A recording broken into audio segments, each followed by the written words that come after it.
I'll extend the Climate Change Agreement Scheme for 2 years to allow eligible businesses £600 million of tax relief on energy efficiency measures.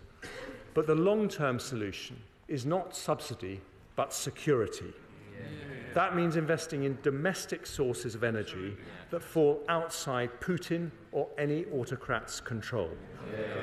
We are world leaders in renewable energy, so today I want to develop another plank of our green economy, carbon capture, usage and storage.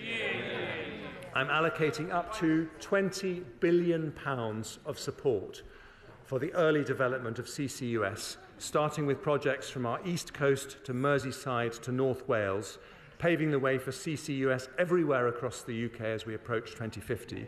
That will support up to 50,000 jobs, attract private sector investment, and help capture 20 to 30 million tonnes of CO2 per year by 2030.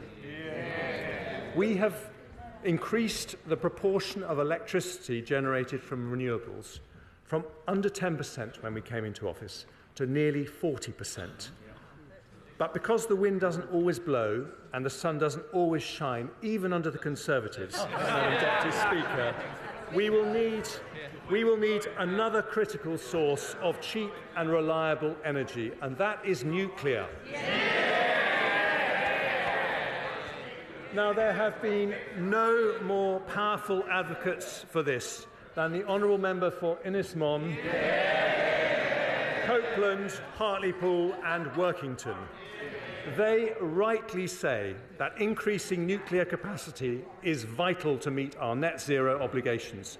So, to encourage private sector investment into our nuclear programme, I today confirm that, subject to consultation, nuclear power will be classed as environmentally sustainable in our green taxonomy.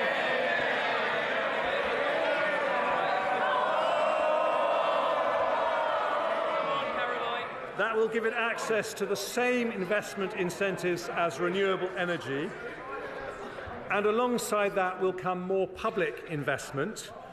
In the autumn statement, I announced the first state-financed investment in nuclear for a generation, a £700 million investment in Sizewell C.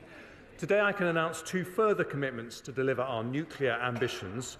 Firstly, following representations from our energetic Energy Security Secretary, I am announcing the launch of Great British Nuclear, which will bring down costs and provide opportunities across the nuclear supply chain to help provide 1/4 of our electricity by 2050. And secondly, it's so good to hear Labour in favour of nuclear energy.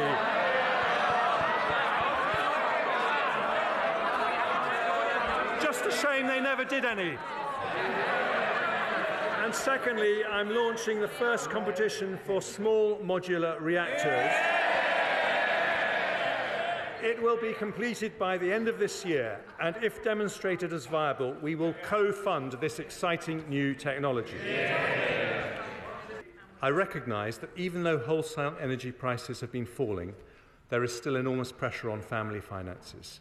Some people remain in real distress, and we should always stand ready to help when we can. So, after listening to representations from Martin Lewis and other experts, I today confirm that the energy price guarantee will remain at £2,500 for the next 3 months. This means the £2,500 cap for the typical household will remain in place when energy prices remain high ahead of an expected fall in prices from July. This measure will save the average family a further £160 on top of the energy support measures already announced. The second measure concerns over 4 million households on prepayment meters. They're often the poorest households, but they currently pay more than comparable customers on direct debit. Ofgem has already agreed with suppliers a temporary suspension to forced installations of prepayment meters, but today I go further and confirm we will bring their charges in line with comparable direct debit charges. Under a Conservative government, the energy premium paid by our poorest customers, our poorest households, is coming to an end.